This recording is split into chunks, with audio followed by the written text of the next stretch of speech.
With ए उसका 0 होगा, a dot c 0 होगा, यानी कि third equation is simply the 2x plus y plus z is equate with 0।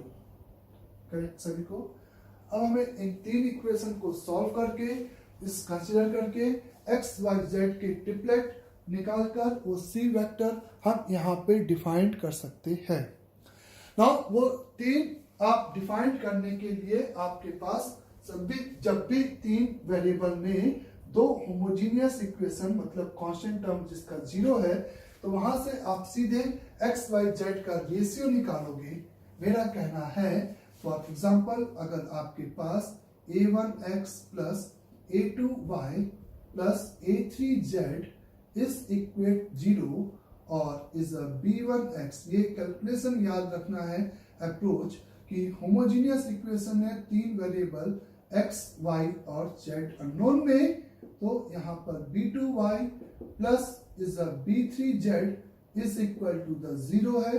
तो इस होमोजीनियस इक्वेशन से क्रॉस मल्टीप्लिकेशन करके हम लोग x y और z का यहाँ पे सिंपली रेशियो फाइंड आउट कर सकते हैं, यानी कि x divided by is this minus this, यानी कि x के नीचे x जाने वाले a2 b3 minus b2 a3 is equal to या तो माइनस y, ऑर्डर वही रखेंगे ऐसे ऐसे, यानी कि a1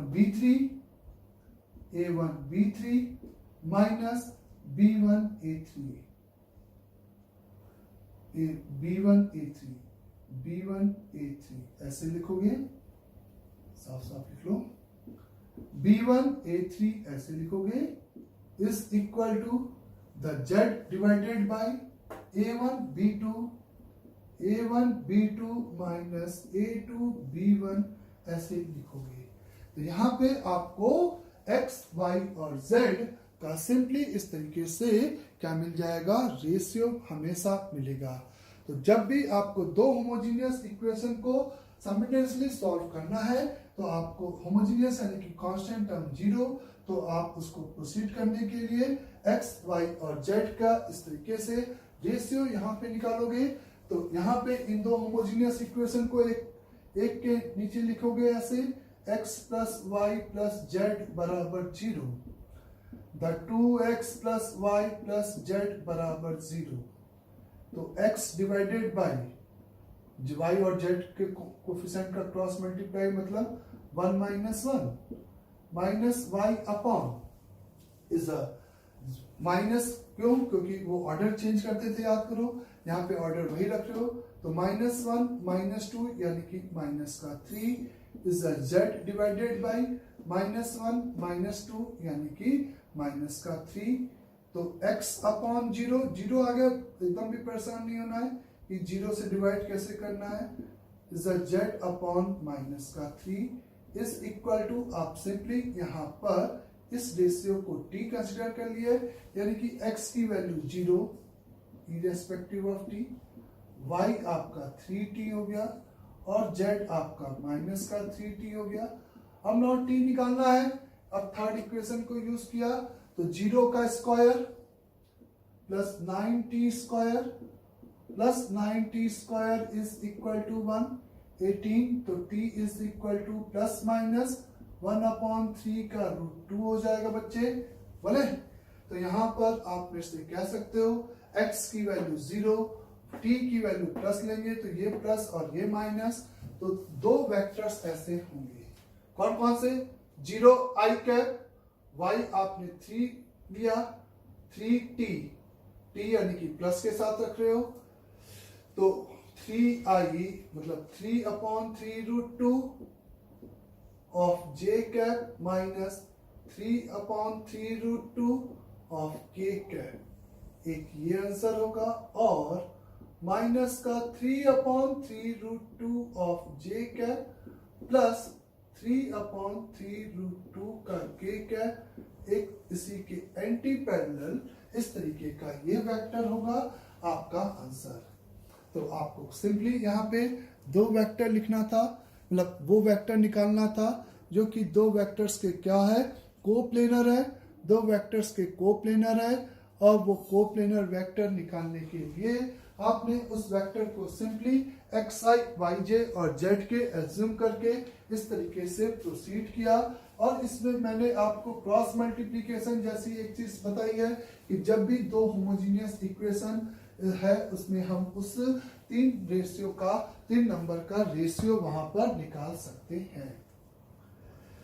सेकेंड मेथड की जैसा कि C is a coplanar with vector A and B है, तो the vector C is coplanar, जैसा कि आपको फर्स्ट लेक्चर में ये बताया गया कि अगर ये C is coplanar with vector A and vector B है, तो we can express the linear combination of vector A and vector B। तो उस केस में हम वेक्टर C को A और B के लीनियर कॉम्बिनेशन में कंसीडर कर सकते हैं, यानी कि C is considered to be lambda times of A plus mu times of B, ऐसा कंसीडर कर सकते हो। और आप लैम्डा कॉमन निकाल दो तो ये म्यू अपॉन लैम्डा को एक नया वेरिएबल, तो C is equal to the T times of A plus lambda B, दो वेरिएबल में लैम्डा कॉमन निकाला, म्यू अपॉन लैम्डा को नया लैम्डा, और जो उसको T से रिप्रेजेंट कर दिया। तो linear combination of the two variable, पहले वाले मेथड में हमें xi, yj, z के तीन वेरिएबल के फॉर्म में वेक्टर कंसीडर करना पड़ रहा था। यहाँ पर लेकिन हमारे पास केवल दो ही वेरिएबल में कंसीडर करने से काम चल जाएगा। तो हमें पता है कि चूंकि C is a coplanar with vector A and B है, तो can be consider in the linear combination of vector A and vector B। Understand? और जब मैग्नीट्यूड गिवन है तो ये T केवल उसके मैग्नीट्यूड को चेंज करेगा, तो ये फॉर्म ज्यादा कन्वीनियंट होगा एज कंपेयर टू ऊपर वाले के, जब उसका मैग्नीट्यूड गिवन है। तो इस मेथड में मैंने C वेक्टर को सिंपली एज्यूम कर लिया T multiplied by A vector, यानी कि कोई भी एक vector 2i plus j plus k, जिसका plus is a lambda multiplied by is a B vector, यानी कि i प्लस का 2j माइनस का k। ऐसे ये अपन ने एक C वेक्टर यहाँ पे कंसिडर कर लिया in the linear combination of vector A and vector B। ये एक तरीका होगा जिसमें आपको दो ही वेरिएबल सॉल्व करने की जरूरत होगी, और जब आपको मैग्नीट्यूड गिवन है तो आप दूसरे फॉर्म को यूज करोगे। Now this is vector is T multiplied by 2 plus lambda over I cap plus is a 1 plus 2 lambda of J cap plus 1 minus lambda of K cap. यही vector आप consider किए हो, मतलब दो variable में इसको जोड़ दिया। ये इस कंडीशन को आपने यूज कर लिया यहाँ तक कि यूनिट वेक्टर और परपेंडिकुलर टू A वेक्टर अभी दो कंस्ट्रेंट करना बाकी है। वो डिटरमिनेंट आपका 0 हो चुका है। इस तरीके से आप इन कोफिशिएंट को इसके साथ डिटरमिनेंट में लोगे तो वो पक्का 0 आ जाएगा।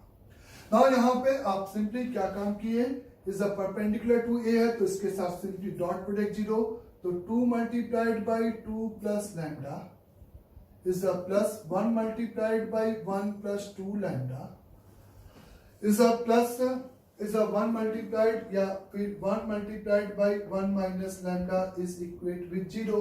इस C वेक्टर का A के साथ डॉट प्रोडक्ट 0 कर दिया जाए तो 4 plus 1 यानी कि 6, 2 lambda 4 lambda is minus 5 lambda, तो प्लस का simply 3 lambda is equate with 0, तो lambda is equate with -2। T common निकल के चला गया, T is not equal to 0, नहीं तो वो नल वेक्टर हो जाएगा, जो कि एक आंसर यूनिट वेक्टर नहीं होगा, इसलिए वो कंस्ट्रेंट खत्म हो गया। T कैन नॉट बी 0 क्योंकि वो नल वेक्टर नहीं है। करेक्ट सभी को? नाउ तो लैम्डा को यहाँ पे 2 रख देगा, तो C is equal to the T times over यहाँ पे -2 यानी कि ये 0i कैप हो गया, माइनस का 3j कैप हो गया और प्लस का 3k कैप हो गया। अब आपको इसके मैग्नीट्यूड इसको इस यूनिट वेक्टर बनाना था, तो अब आप इस कंडीशन को यूज कर रहे हो कि इसका मैग्नीट्यूड 1 है, तो इसी के मॉड से डिवाइड करोगे तो टी का मॉड टी यानी कि प्लस माइनस आएगा, ये बात ना भूलें। तो प्लस माइनस माइनस का j plus k divided by √2, ये आपका फाइनल आंसर हो जाएगा। तो c vector is equate with minus j plus k is upon √2, ये आपका यहाँ पर प्योर आंसर हो जाएगा। तो ये एक सेकंड मेथड होता है जो कि बहुत कन्वीनियंट होता है। जब भी हमें एक third vector is the determinant हम तब करते हैं जब हमें तीन वेक्टर कहा जाता है कि कोप्लेनर है, तो सिंपली हमें तीनों वेक्टर गिवन है तो डिटर्मिनेंट 0 करते हैं। अगर हमें एक वेक्टर निकालना है जो कि दो वेक्टर्स के कोप्लेनर है, तो हम वहां पर दो वेक्टर्स के इस कोप्लेनर वेक्टर को निकालने के लिए इस तरीके से उस रिक्वायर्ड वेक्टर को कंसीडर कर लेते हैं is the lambda times of A plus mu times of B, either और किसके फॉर्म में कंसीडर कर लेते हैं, बोले बच्चे, कि आपका वहां पर is the T multiplied by A plus lambda B के फॉर्म में उसको कंसीडर करके प्रोसीड कर लेते हैं। इसका अगर अपन यहाँ पर ज्योमेट्रिकल इंटरप्रिटेशन देखें तो आपके स्पेस में एक वेक्टर ए है, आपको इस एक वेक्टर बी है कहीं पर भी, इस तरीके से आपको इसी प्लेन में एक वेक्टर निकालना है, यानी कि ए और बी से बनने वाले इसी प्लेन में एक वेक्टर निकालना है जो कि बेसिकली ए के क्या है, परपेंडिकुलर है। तो ए के परपेंडिकुलर वो इस डायरेक्शन में भी हो सकता है, इसके अपोजिट में भी हो सकता है, क्योंकि इस दोनों वेक्टर इस कंडीशन को सेटिस्फाई कर रहे हैं। और जिसका लेंथ आपको कितना है, 1 के बराबर है। जिसका लेंथ सिंपली आपको किसके बराबर है, 1 के बराबर है। तो अगर आप ये देखो तो ये बेसिकली जो डायरेक्शन है वो वेक्टर ए का वेक्टर बी का वेक्टर ए के परपेंडिकुलर कंपोनेंट है। अगर आप इस फिगर को फील करो तो ये जो डायरेक्शन है वो बेसिकली वेक्टर बी का वेक्टर ए के कंपोनेंट वेक्टर है। ये बात आप फील कर पा रहे हो, यहाँ पे वेक्टर ए का वेक्टर बी के साथ ये सिंपली कंपोनेंट वेक्टर है। बोले बच्चे, वेक्टर ए का वेक्टर बी का वेक्टर ए का वर्टिकल कंपोनेंट निकालने के लिए आपने बेसिकली डायरेक्शन निकाल दिया और डायरेक्शन को यूनिट से डिवाइड कर देंगे, सिंपली आपको पता है। तो वर्टिकल कंपोनेंट आपको पता है कैसे निकालते हो, is the projection component, final में से प्रोजेक्शन कंपोनेंट को माइनस कर देते हो।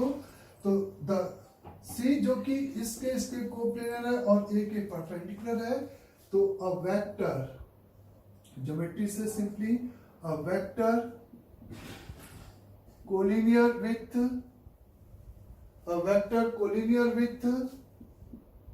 is a vector collinear with vector C is given by एक ऐसा वेक्टर जो कि इज अ वेक्टर C के कोलिनियर है। मैं ये नहीं कह रहा कि वो C के बराबर है, इज अ C क्योंकि यूनिट है उस लाइन में है और ये कंपोनेंट वेक्टर की लेंथ कुछ भी हो सकती है। तो is given by vector B minus is a simply A dot B cap over B cap, मतलब कि B का A पे लिया है तो बच्चों B का A पे प्रोजेक्शन लिया है तो sorry B into A cap over A cap. यहाँ पे परपेंडिकुलर के केस में आप ये स्टेटमेंट बोल सकते हो। कोलिनियर ना कि vector C is given by vector B minus is a B vector dot A cap over A cap. यानी कि सिंपली आपका आंसर हो जाएगा I प्लस का 2J माइनस का K minus B dot A cap. दोनों का आपने डॉट प्रोडक्ट किया तो आपको ये 2 प्लस का 2 माइनस का 1 अपॉन A का मैग्नीट्यूड रूट का 6 बोलो इंटू A कैप यानी कि 2I plus J plus k divided by root 6। तो ये 3, ये 6, तो ये सिंपली 2 आएगा। एलसीएम लोगे तो 2 इधर जाएगा बच्चे, बोलो √6 2 ही आएगा। सही है, यहां तक एकदम करेक्ट है। तो यहां पर आपको 2i माइनस 2i ये 0 हो जाएगा। 4j माइनस का j तो 3j और माइनस का 3k पक्का ये आएगा देखना अपॉन 2 ये वेक्टर आएगा। तो ये वेक्टर बेसिकली ये जो वेक्टर है वो फिगर में इस वेक्टर को रिप्रेजेंट कर रहा है, वो बेसिकली इस वेक्टर को यहाँ पर रिप्रेजेंट कर रहा है। और चूंकि ये इस वेक्टर को यहाँ पे रिप्रेजेंट कर रहा है तो आपको यहाँ पर इसी डायरेक्शन में यूनिट वेक्टर चाहिए था।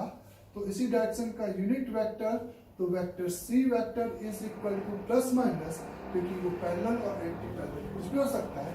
तो 3/2 का मैग्नीट्यूड तो मर जाएगा, तो इसी का यूनिट वेक्टर यानी कि j माइनस के अपॉन √2 प्लस माइनस के साथ ये आंसर अपने आप आ जाएगा। ज्योमेट्रिकली आप बोल सकते हो कि C इज कोलिनियर अगर इस केस में जब वो A के सिंपली परपेंडिकुलर है। जब वो सिंपली A के क्या है, परपेंडिकुलर है। तो परपेंडिकुलर के लिए आप सीधे इस तरीके से प्रोसीड कर सकते हो एग्जाम में। बोले बच्चे आया ये सभी को समझ में? तो इस तरीके की चीजें हमें इज अ 90 डिग्री के केस में आपने देखा कि आपने सिंपल वर्टिकल कंपोनेंट की यहाँ पे बात कर लिया। अगर आपको कहा जाए कि सोचो कि एक दो वेक्टर गिवन है, vector A and vector B given है, और आपसे कहा जा रहा है find vector C, find vector C which is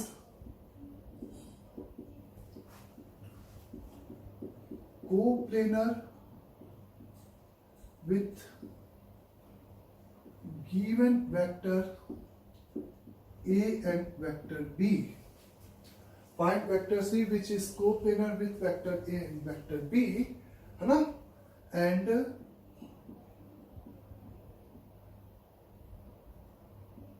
And make an angle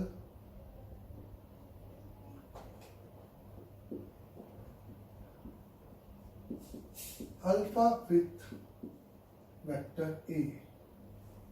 तो अगर आपको एक vector C find unit vector, उसका मैग्नीट्यूड कुछ भी कर लेना, फिर उसके बाद यूनिट निकल जाएगा।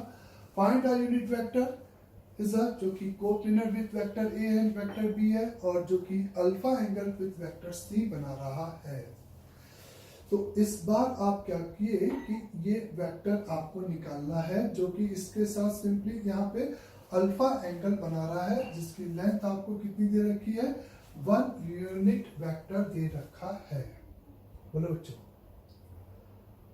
तो फिर से आप में से कह सकते हो कि यहां पर इस 1 को निकालने के लिए अगर अल्फा एंगल दे रखा है तो आप तो एक तो c vector t times of a plus lambda times of b, और इस लैम्डा अल्फा गिवन के लिए डॉट प्रोडक्ट को यूज करके आराम से लैम्डा निकल जाएगा, और मैग्नीट्यूड 1 है तो t भी निकल जाएगा प्लस माइनस के साथ।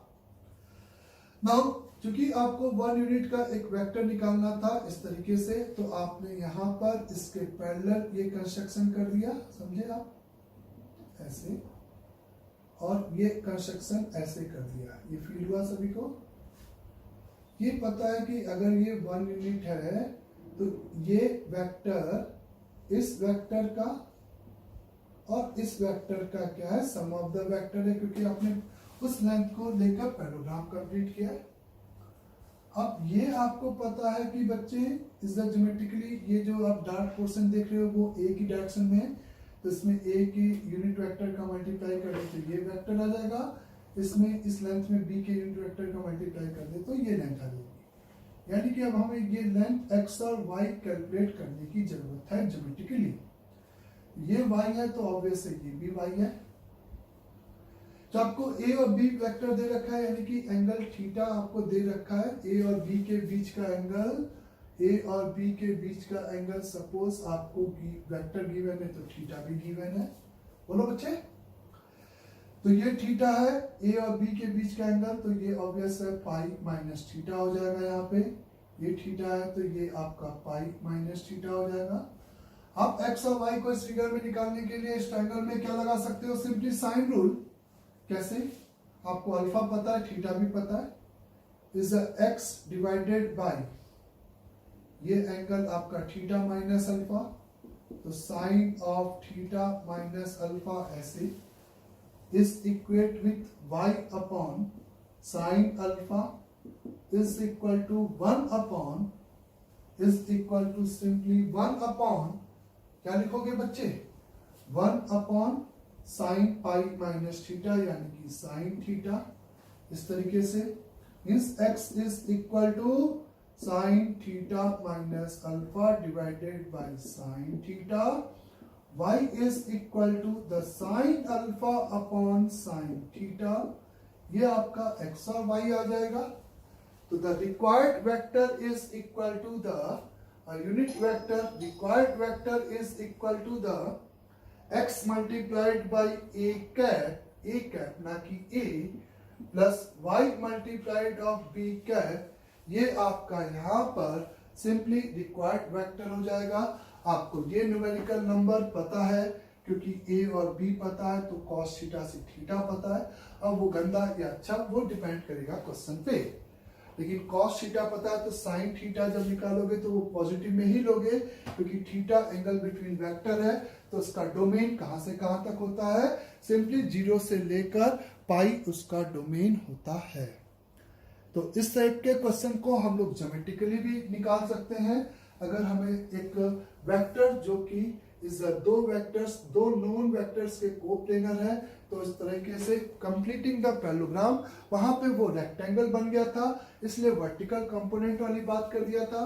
यहाँ पे वो इस तरह से पैरेललोग्राम लॉ से हम लोग इस एक्स वाई और एक्स वाई निकालने के लिए सिंपली यहाँ पर अपन किसकी बात किए, बोले सिंपली यहाँ पर अपन ने इस तरीके से प्रोसीड कर दिया। डन, सभी को ये बात यहाँ तक की भी एकदम अच्छे से क्लियर है ना। आगे देखें, अगर मैंने आपसे कहा कि इज फॉर एग्जांपल इज ऐसे समझे एक क्वेश्चन में कि if vector A and vector B are the two unit vector, then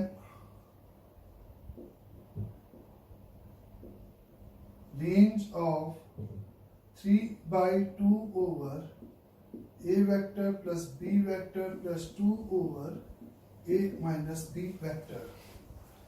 तो a और b यूनिट वेक्टर है, तो आपको इस एक्सप्रेशन का क्या चाहिए, रेंज चाहिए। तो यूनिट वेक्टर यानी कि वेरिएबल क्या है, अगर आप फील करो तो एंगल ही वेरिएबल है। तो a और b के बीच का अगर एंगल अपन ने थीटा कंसीडर कर लिया तो ये आपका 3/2 into a cap plus b cap का मैग्नीट्यूड आपको 2, आपने वेक्टर a और वेक्टर b के बीच का एंगल थीटा एज्यूम कर लिया जाए तो ये आपका सिंपली थीटा का फंक्शन बन जाएगा 2 cos theta by 2 plus 2 into the 2 sin theta by 2। ये याद है ना बच्चे, a cap plus b cap का magnitude is 2 cos theta by 2, जहां पे a और b के बीच का एंगल थीटा है। a cap minus b cap के बीच का magnitude the 2 simply sin theta by 2। Now this is equal है तो ये 2 और 2 कैंसिल, तो ये 3 का cos थीटा बाई 2 प्लस 4 का sin थीटा बाई 2 हो गया। ये बात क्लियर।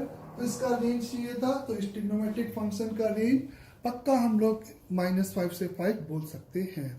पक्का अपन कितना -5 से 5 बोल सकते हैं, यहाँ तक कोई डाउट नहीं होना चाहिए। -5 से 5 अगर हम लोग इसका सिंपली बोलेंगे तो वो गलत होगा, क्योंकि वहां पे थीटा ऑल रियल नंबर के लिए -5 से 5, यहाँ पे थीटा जब a और b के बीच का एंगल है तो ये 0 से लेकर पाई के बीच में है। तो आप अगर यहाँ पर इस फंक्शन का रेंज चाहते हो तो थीटा बाई 2 बेसिकली 0 से पाई बाई 2 ही हो गया और छोटा हो गया। तो आप जब इसको डिफरेंशिएट करते हो इस इंटरवल में, तो क्योंकि रिस्ट्रिक्टेड इंटरवल में -5 से 5 का प्रॉपर सबसेट आंसर हो सकता है, -3 divided by 2 sine theta by 2 plus का 4 का कॉस थीटा बाई 2 बोले अपॉन में 2। जब आप इसको 0 करोगे तो आपको यहाँ पे tan theta by 2 is equal to 4 divided by 3। तो theta by 2 is equate with 53 degree, चलेगा। तो एक जरूर मिलेगा 53 डिग्री पे, लेकिन जब आप ग्राफ बनाओगे एंड पॉइंट के रिस्पेक्ट में, ये 0 है, ये पाई है, और ये आपका 2 इंटू 53 डिग्री है। तो 0 पे वैल्यू इस फंक्शन की, 0 पर इस फंक्शन की वैल्यू 3 आएगी, पाई पर 0 पे ये 0, पाई पर ये cos पाई बाई 2 0, पाई पर ये पाई बाई 2 1, यानी कि इसकी वैल्यू 4 आएगी। 2 इंटू 53 डिग्री रखोगे, यानी कि थीटा बाई 2 को 53 रखोगे, तो इसकी वैल्यू 5 आ जाएगी maximum.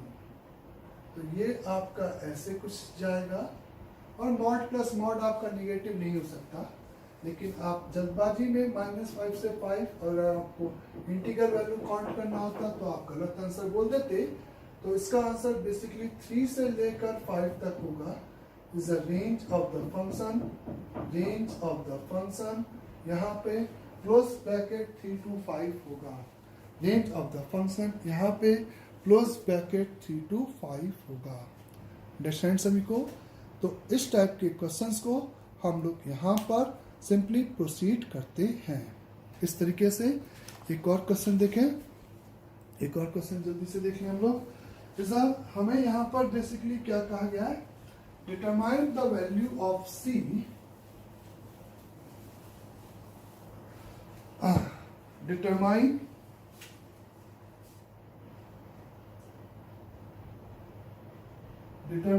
value C for is a Cx of I cap minus 6j plus 3 का k cap and is a x का I cap plus 2 का j cap plus 2cx का k cap are make obtuse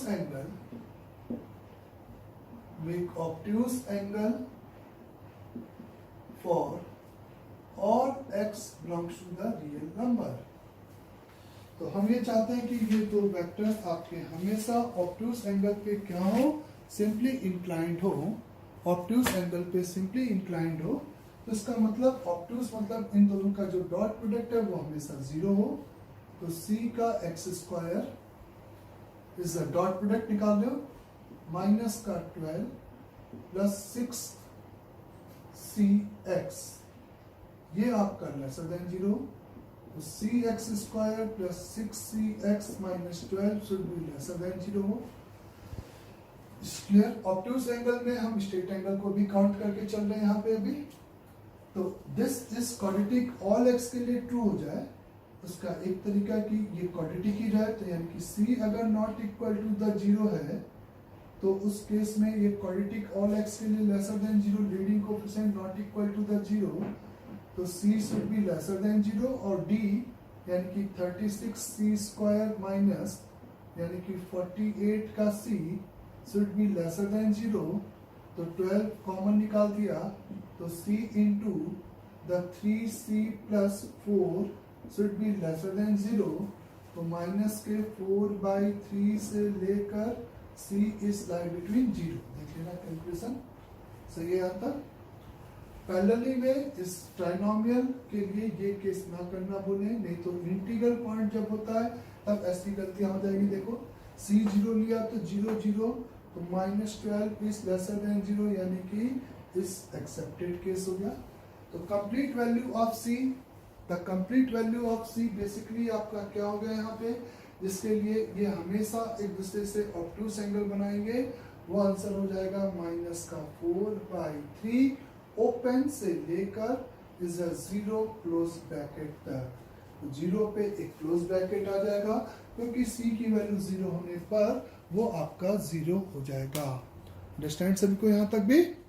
तो इस type के questions हमसे पूछे जाते हैं।